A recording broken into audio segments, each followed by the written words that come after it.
Belakangan ini, ada satu kata yang bikin banyak orang penasaran dan mencarinya di internet. Kimpul. Mungkin kamu sendiri baru dengar. Kimpul adalah sejenis umbi, saudara dekat talas, yang dulu jadi makanan sehari-hari di banyak daerah. Direbus, dikukus, atau digoreng, mengenyangkan dan murah meriah. Tapi hari ini, banyak anak muda bahkan tidak tahu bentuknya. Kimpul cuma satu dari sekian banyak makanan pokok nenek moyang kita yang perlahan menghilang dari meja makan. Dan hilangnya, menyimpan cerita ekonomi yang jauh lebih besar dari sekadar umbi. Karena coba pikirkan. Kimpul, singkong, sagu, jagung, ubi, sukun, gembili, sorghum. Dulu, ini semua adalah makanan pokok jutaan orang Indonesia. Setiap daerah punya karbohidratnya sendiri. Tapi sekarang, kalau kita bertanya apa makanan pokok Indonesia, jawabannya nyaris seragam. Nasi. Titik. Bahkan ada ungkapan yang kita semua kenal, belum makan namanya kalau belum makan nasi. Pertanyaannya, kok bisa satu bangsa yang tadinya makan puluhan jenis karbohidrat, menyempit jadi kecanduan pada satu benda putih bernama beras? Dan di tengah video ini, aku akan tunjukkan bahwa kecanduan beras kita ini bukan kebetulan, bukan pula murni selera alami. Melainkan hasil dari satu proyek politik puluhan tahun lalu, yang diam-diam mengubah cara 280 juta orang makan, dan tanpa sadar membuat kita jadi rapuh secara ekonomi sekaligus lebih rentan sakit. Ini kisah tentang bagaimana sebuah bangsa kehilangan keragaman di piringnya sendiri. Tapi pertama, mari kita lihat seberapa parah kecanduan ini. Indonesia adalah salah satu pemakan nasi paling rakus di dunia. Konsumsi beras per orang di negeri kita termasuk yang tertinggi di planet ini, jauh di atas banyak negara Asia lain yang juga makan nasi. Sebagai perbandingan, orang Jepang, yang budayanya juga lekat dengan nasi, mengonsumsi beras jauh lebih sedikit per orang dibanding kita, dan terus menurun. Sementara di Indonesia, nasi hadir di hampir setiap waktu makan, kadang 3 kali sehari, ditambah camilan dari beras. Kita bukan sekadar makan nasi. Kita hidup dari nasi. Tapi inilah yang paling sering disalahpahami. Kecanduan ini bukan warisan alami yang sudah ada sejak dulu kala di seluruh negeri. Kalau kita mundur beberapa generasi saja, gambarannya sangat berbeda. Nusantara dulu adalah surga keragaman pangan. Di Papua dan Maluku, sagu adalah raja, diolah jadi papeda yang mengenyangkan. Di Madura dan Nusa Tenggara, jagung jadi makanan pokok. Di banyak pelosok Jawa dan luar Jawa, singkong, ubi, talas, dan kimpul yang mengisi perut sehari-hari. Beras hanyalah satu dari sekian banyak pilihan. Bahkan di banyak daerah, beras dulu justru makanan istimewa, disajikan saat hajatan atau hari raya, bukan santapan sehari-hari. Orang biasa makan tiwul dari singkong, nasi jagung, atau sagu, dan menyimpan beras untuk momen spesial. Jadi kalau kamu membayangkan leluhur kita makan nasi putih 3 kali sehari seperti sekarang, itu keliru. Keragaman ini bukan kemiskinan, melainkan kecerdasan. Setiap daerah makan apa yang paling cocok tumbuh di tanahnya. Lalu, apa yang mengubah semuanya? Untuk memahami betapa kayanya keragaman itu, mari jalan-jalan sebentar ke petapangan Nusantara zaman dulu. Di Maluku dan Papua, pohon sagu adalah supermarket berjalan. Satu batang sagu bisa menghidupi satu keluarga berbulan-bulan, tanpa perlu ditanam susah payah, karena tumbuh sendiri di rawa. Di Nusa Tenggara yang kering, jagung dan sorghum jadi andalan karena tahan panas. Di pegunungan, umbi-umbian seperti gembili dan uwi. Di pesisir, sukun. Setiap ekosistem melahirkan makanan pokoknya sendiri, hasil ribuan tahun adaptasi yang cerdas. Keragaman ini bukan cuma soal makanan, tapi juga soal ketahanan. Kalau satu jenis tanaman gagal panen karena hama atau cuaca, masih ada belasan jenis lain yang bisa diandalkan. Sebuah desa yang makan beragam hampir mustahil kelaparan total, karena tidak semua tanaman gagal di waktu yang sama. Ini adalah asuransi pangan alami yang diwariskan turun-temurun. Nenek moyang kita, tanpa belajar ekonomi modern, sudah paham satu prinsip yang sering kita lupakan hari ini. Jangan pernah menggantungkan hidup pada satu sumber saja. Perjalanannya panjang, tapi mari kita telusuri. Akarnya sudah tua. Sejak era kerajaan seperti Mataram di Jawa, beras sudah jadi simbol kekuasaan. Kewibawaan seorang raja diukur dari kemampuannya memakmurkan pangan rakyat, dan pangan yang dimaksud adalah beras. Padi di Jawa yang subur jadi tulang punggung kerajaan. Lalu datang penjajahan Belanda, yang mengonsentrasikan pertanian padi dan mengarahkan penduduk pribumi untuk menanam dan bergantung pada beras. Pelan-pelan, di Jawa yang padat, nasi mulai jadi penanda status. Tapi lompatan terbesarnya, titik di mana beras benar-benar menjajah seluruh piring Indonesia, terjadi di era Orde Baru. Dan inilah bagian yang aku janjikan tadi. Karena yang terjadi bukan sekadar perubahan selera, tapi sebuah proyek negara yang masif dan sengaja. Namanya, kalau boleh disederhanakan, berasisasi. Program menjadikan beras sebagai makanan pokok tunggal seluruh rakyat Indonesia, dari Sabang sampai Merauke, apapun latar belakang daerahnya. Pemicunya adalah revolusi hijau. Di era itu, pemerintah menggenjot produksi padi habis-habisan lewat bibit unggul, pupuk kimia, irigasi, dan penyuluhan besar-besaran. Tujuannya mulia, mencapai swasembada beras supaya bangsa ini tidak lagi bergantung pada impor pangan. Dan secara teknis, ini berhasil gemilang. Tahun 1981, Indonesia mencapai swasembada beras dan mendapat pujian dunia. Ini pencapaian nyata yang layak diapresiasi. Tapi keberhasilan ini punya efek samping yang jarang dibicarakan. Efek sampingnya, seluruh negara diarahkan untuk fokus pada satu komoditas. Dan angkanya bicara. Pada tahun 1954, beras menyumbang sekitar 53% dari konsumsi karbohidrat pokok rakyat. Sisanya masih diisi jagung, singkong, ubi, dan umbi lain.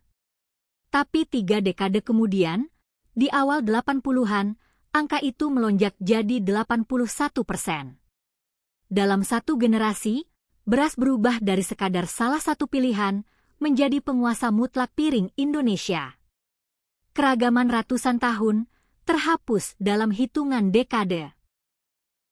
Perlu ditegaskan, ini bukan berarti revolusi hijau itu jahat atau salah total. Di zamannya, mencapai swasembada beras adalah kebutuhan mendesak. Bangsa yang baru merdeka, dengan penduduk membludak dan sejarah kelaparan, wajar mati-matian mengejar kemandirian pangan. Banyak nyawa terselamatkan dari ancaman kelaparan berkat program ini. Jadi kita harus adil menilainya. Masalahnya bukan pada usaha meningkatkan produksi berasnya, tapi pada terlupakannya keragaman, dan pada menyeragamkan seluruh selera bangsa sampai pangan lain nyaris punah dari meja makan. Bagaimana caranya menggeser selera ratusan juta orang secepat itu? Lewat banyak cara sekaligus. Pertama, citra. Beras dijadikan simbol kemajuan dan modernitas. Makan nasi putih dianggap tanda naik kelas, tanda sudah sejahtera. Sebaliknya, makan singkong, tiwul, atau jagung dicap sebagai makanan orang miskin, makanan kampungan, makanan zaman susah. Bayangkan tekanan sosialnya. Orang yang tadinya bangga dengan sagu atau jagungnya, pelan-pelan malu, dan beralih ke nasi demi terlihat lebih terhormat. Gengsi, sekali lagi, jadi mesin perubahan yang dahsyat. Kedua, lewat sistem negara yang seluruhnya dibangun untuk beras. Bulog dibentuk untuk mengurus beras. Subsidi diarahkan ke beras. Bantuan pangan untuk rakyat miskin diberikan dalam bentuk beras, bukan sagu atau jagung. Bahkan gaji sebagian pegawai dulu ada jatah berasnya. Ketika seluruh infrastruktur negara, dari pembelian, penyimpanan, sampai bantuan sosial, hanya mengenal satu kata yaitu beras, maka mustahil pangan lokal bisa bersaing. Daerah yang aslinya makan sagu pun, ketika dikirimi bantuan beras terus-menerus, lama-lama pindah ke beras.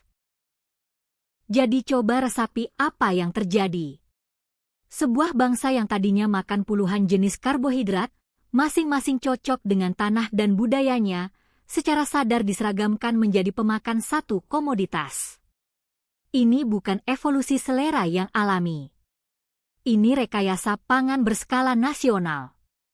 Dan meski niatnya baik, yaitu swasembada dan kemandirian, hasil sampingannya adalah sebuah negara yang menaruh hampir seluruh telur pangannya dalam satu keranjang bernama beras.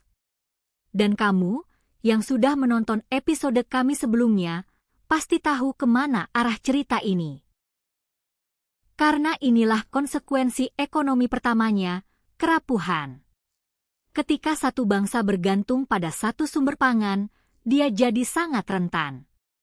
Kalau panen padi terganggu cuaca, hama, atau seperti yang kita bahas di episode harga beras, terganggu distribusi dan permainan mafia, seluruh negeri langsung goyah.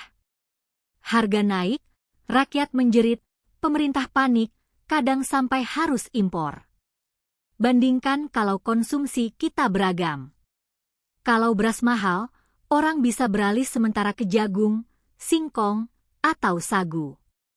Guncangan harga satu komoditas tidak akan sefatal itu. Keragaman adalah bantalan. Keseragaman adalah kerapuhan. Ini pola yang sama persis dengan yang kita bahas di episode listrik padam. Ingat, ketergantungan berlebihan pada satu sumber, batu bara, membuat sistem listrik kita rapuh dan gampang biar pek. Nah, di pangan, kita melakukan kesalahan yang sama.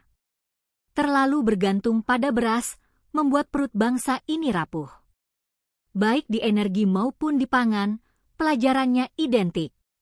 Menaruh semua harapan pada satu tumpuan, sekuat apapun tumpuan itu, adalah undangan bagi bencana ketika tumpuan itu goyah. Diversifikasi bukan sekadar pilihan, tapi kebutuhan bertahan hidup. Coba bayangkan skenario nyata. Suatu tahun, El Nino datang, kemarau panjang melanda, dan panen padi di sentra-sentra utama anjlok. Karena hampir seluruh rakyat cuma makan nasi, tidak ada penyangga. Harga beras meroket, stok menipis, dan pemerintah panik mencari impor di tengah harga pangan dunia yang juga sedang tinggi. Seluruh bangsa tersandera oleh satu tanaman. Sekarang bandingkan dengan bangsa yang makannya beragam. Beras mahal? Tidak apa-apa, bulan ini kita perbanyak jagung dan singkong dulu. Guncangan yang sama, tapi dampaknya jauh lebih ringan. Itulah kekuatan sebuah bantalan. Konsekuensi kedua, dan ini menyerang tubuh kita langsung, kesehatan. Nasi putih adalah karbohidrat dengan indeks glikemik tinggi, artinya cepat dipecah jadi gula dalam darah. Makan nasi putih dalam porsi besar, 3 kali sehari, bertahun-tahun, memberi beban gula yang luar biasa pada tubuh. Dan bukan kebetulan, Indonesia kini termasuk negara dengan jumlah penderita diabetes terbanyak di dunia, dan angkanya terus naik. Tentu penyebab diabetes banyak, tapi konsumsi nasi putih berlebihan diakui para ahli sebagai salah satu faktor besarnya. Yang menarik, banyak pangan lokal yang kita tinggalkan justru lebih sehat. Sorghum, jagung, ubi ungu, singkong, dan umbi seperti kimpul umumnya punya indeks glikemik lebih rendah dan serat lebih tinggi daripada nasi putih. Artinya, gulanya dilepas lebih pelan, lebih ramah untuk tubuh, dan bikin kenyang lebih lama. Jadi ironinya, dalam mengejar gengsi nasi putih, kita justru meninggalkan makanan yang lebih menyehatkan yang sudah dimakan leluhur kita selama ribuan tahun. Kadang, kemajuan yang kita kira maju, sebenarnya langkah mundur. Ada juga konsekuensi yang menyentuh dompet negara langsung. Karena kita mengunci diri pada beras, setiap kali produksi dalam negeri kurang, kita harus mengimpor beras dari Thailand, Vietnam, atau India, menghabiskan devisa. Padahal kalau konsumsi kita beragam, tekanan untuk mengimpor beras tidak akan seberat itu, karena kekurangan beras bisa ditutup pangan lokal. Jadi kecanduan beras ini bukan cuma soal selera. Dia punya harga yang dibayar dalam dolar, setiap kali kita terpaksa membeli beras dari negara lain untuk memuaskan kecanduan yang kita ciptakan sendiri. Konsekuensi ketiga, ekonomi daerah dan petani. Umbi, sagu, dan jagung punya satu keunggulan besar. Mereka tumbuh di tempat yang beras tidak bisa. Sagu subur di rawa-rawa Papua. Singkong dan sorghum tahan di lahan kering Nusa Tenggara. Umbi-umbian bisa tumbuh di tanah yang tidak ideal untuk padi. Ketika kita meninggalkan pangan lokal ini, kita bukan cuma kehilangan variasi makanan. Kita juga menyia-nyiakan potensi ekonomi daerah dan memaksa seluruh negeri bergantung pada sentra padi yang terpusat, terutama di Jawa. Persis masalah yang kita bahas di episode beras. Bayangkan potensi yang hilang. Kalau Papua tetap bangga dengan sagunya dan mengembangkannya secara modern, kalau Nusa Tenggara memperkuat jagung dan sorghumnya, kalau daerah-daerah kering mengangkat umbi lokalnya jadi produk bernilai, kita akan punya ekonomi pangan yang tersebar, tahan guncangan, dan memberdayakan petani lokal di seluruh negeri. Alih-alih semua uang pangan mengalir ke rantai beras yang terpusat, kekayaan bisa menyebar. Keragaman pangan, ternyata, juga keragaman ekonomi. Satu piring yang beragam bisa berarti satu bangsa yang lebih adil dan kuat. Lalu kenapa susah sekali kembali? Kenapa kita tidak tinggal beralih lagi ke pangan lokal? Karena beberapa jebakan. Pertama, gengsi yang sudah mengakar. Setelah puluhan tahun singkong dicap makanan miskin, sulit membalik citra itu. Banyak orang merasa turun kelas kalau makan tiwul atau nasi jagung. Kedua, kebiasaan dan kepraktisan. Nasi mudah dimasak, tersedia di mana-mana, dan lidah kita sudah terlanjur terbiasa. Ketiga, infrastruktur. Seluruh sistem pangan kita, dari pertanian sampai distribusi, sudah terlanjur dibangun untuk beras. Mengubah arah kapal sebesar ini butuh waktu, uang, dan kemauan yang konsisten. Ada usaha untuk mengatasinya. Salah satunya beras analog, yaitu beras tiruan yang dibuat dari singkong, jagung, atau sagu, dibentuk menyerupai butiran beras supaya orang tetap merasa makan nasi tapi dari bahan lokal. Idenya cerdas, tapi produk ini masih mahal dan belum populer, baru dinikmati kalangan tertentu. Ada juga gerakan mempromosikan sorghum, sagu, dan umbi sebagai pangan masa depan.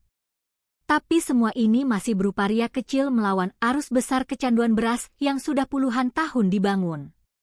Membalikannya butuh lebih dari sekadar imbauan. Dan di sini kita harus jujur soal solusi yang salah. Pemerintah pernah mencoba menjawab ketahanan pangan lewat proyek raksasa mencetak lahan pertanian baru secara besar-besaran yang sering disebut food estate. Niatnya menambah produksi. Tapi beberapa proyek ini menuai kritik keras karena dianggap kurang matang, merusak lingkungan, dan hasilnya jauh dari harapan. Pelajarannya, ketahanan pangan tidak selalu soal mencetak sawah baru sebesar-besarnya. Kadang justru soal menghargai kembali keragaman yang sudah kita miliki dan mengembangkan pangan lokal yang cocok dengan tiap daerah. Sebenarnya ada teknologi kuno yang membuktikan betapa cerdasnya pangan lokal kita. Ambil contoh singkong. Singkong mentah tertentu mengandung racun alami, tapi leluhur kita menemukan cara mengolahnya, difermentasi, dijemur, jadi tiwul dan gaplek yang aman dan tahan lama. Sagu bisa disimpan berbulan-bulan. Jagung bisa dikeringkan. Umbi bisa dibiarkan di tanah sampai dibutuhkan. Ini semua adalah teknologi penyimpanan pangan alami, tanpa listrik, tanpa gudang mahal. Sistem pangan yang tahan banting, yang justru kita tinggalkan demi beras yang lebih ringkih penyimpanannya. Bandingkan dengan hari ini. Beras butuh gudang besar, harus dijaga dari hama dan lembab, dan stoknya harus terus diputar supaya tidak rusak. Bulog mengeluarkan biaya besar hanya untuk menyimpan cadangan beras nasional. Sementara umbi dan sagu, dengan sistem tradisionalnya, jauh lebih murah dan tahan. Ini bukan berarti kita harus kembali total ke masa lalu. Tapi ada banyak kearifan di sana yang sia-sia kalau dibuang begitu saja. Kadang solusi paling canggih untuk masalah modern sudah lama ada di dapur nenek kita. Kembali ke Kimpul, umbi yang membuka video ini.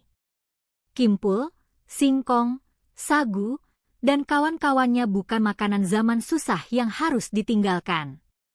Mereka adalah aset.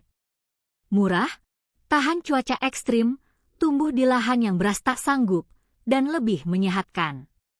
Di tengah ancaman perubahan iklim yang bisa mengganggu panen padi, dan di tengah harga beras yang terus naik, pangan-pangan lokal ini justru bisa jadi penyelamat. Yang mereka butuhkan bukan belas kasihan, tapi penghargaan, inovasi, dan branding yang membuatnya kembali membanggakan untuk dimakan. Menariknya, beberapa negara lain justru bergerak ke arah sebaliknya dari kita. Jepang, meski cinta nasi, konsumsi berasnya terus menurun dan pola makannya makin beragam. Di banyak negara maju, biji-bijian utuh dan umbi-umbian justru naik kelas jadi makanan sehat kelas atas, dijual mahal di kafe-kafe. Quinoa, yang dulu makanan petani miskin di pegunungan Amerika Selatan, kini jadi superfood mahal di seluruh dunia. Ini membuktikan, pangan lokal yang tadinya dianggap rendahan bisa berubah jadi primadona, kalau ceritanya dikemas dengan benar. Dan disinilah letak peluang bisnisnya, buat kamu yang berpikir seperti pengusaha. Pangan lokal yang di-branding ulang bisa jadi tren. Lihat bagaimana singkong bisa naik kelas jadi keripik premium, bagaimana ubi ungu jadi bahan kue kekinian yang mahal, bagaimana sorghum dipasarkan sebagai makanan sehat kelas atas. Yang tadinya dicap kampungan, dengan kemasan dan cerita yang tepat, bisa berubah jadi produk bernilai tinggi. Gengsi yang dulu menjatuhkan pangan lokal, bisa dibalik jadi gengsi yang mengangkatnya. Ini pasar yang masih sangat terbuka lebar. 3 pelajaran dari kisah Kimpul dan beras ini. Pertama, keseragaman adalah kerapuhan, keragaman adalah kekuatan. Ini berlaku di pangan, di energi seperti episode listrik kita, bahkan di keuanganmu sendiri. Jangan taruh semua di satu tempat, entah itu satu jenis makanan, satu sumber energi, atau satu jenis penghasilan. Yang beragam lebih tahan guncangan. Kedua, selera dan gengsi bisa direkayasa. Apa yang kamu anggap keren atau kampungan hari ini, seringkali adalah hasil bentukan kebijakan dan iklan puluhan tahun, bukan kebenaran mutlak. Dan pelajaran ketiga, yang paling membumi. Kadang jawaban atas masalah masa depan justru ada di kebijaksanaan masa lalu. Leluhur kita makan beragam bukan karena miskin, tapi karena cerdas menyesuaikan diri dengan alam. Di tengah krisis iklim dan gejolak harga pangan, kembali menghargai Kimpul, sagu, singkong, dan jagung bukanlah langkah mundur ke zaman susah. Itu justru langkah maju menuju bangsa yang lebih tahan, lebih sehat, dan lebih adil. Kadang, kemajuan sejati adalah mengingat kembali apa yang kita lupakan. Jadi lain kali kamu mendengar kata Kimpul, atau melihat singkong dan jagung dipandang sebelah mata, kamu tidak akan menganggapnya remeh lagi. Kamu tahu bahwa di balik umbi sederhana itu ada sejarah panjang keragaman yang hilang, ada proyek politik yang menyeragamkan selera satu bangsa, Ada kerapuhan ekonomi yang kita tanggung hari ini, dan ada peluang masa depan yang menunggu. Sepiring nasi memang nikmat. Tapi bangsa yang cuma bisa makan satu hal, adalah bangsa yang menaruh nasibnya di satu titik yang rapuh. Kalau kamu suka pembahasan seperti ini, tekan subscribe dan nyalakan loncengnya. Video ini satu keluarga dengan episode harga beras soal paradoks pangan kita, dan episode listrik padam soal bahaya bergantung pada satu sumber. Dua-duanya ada di deskripsi. Tulis di komentar, di daerahmu dulu makanan pokok selain nasi apa? Dan kamu masih pernah makan kimpul, tiwul, atau sagu nggak? Aku baca semua jawabannya. Sampai ketemu di kisah berikutnya.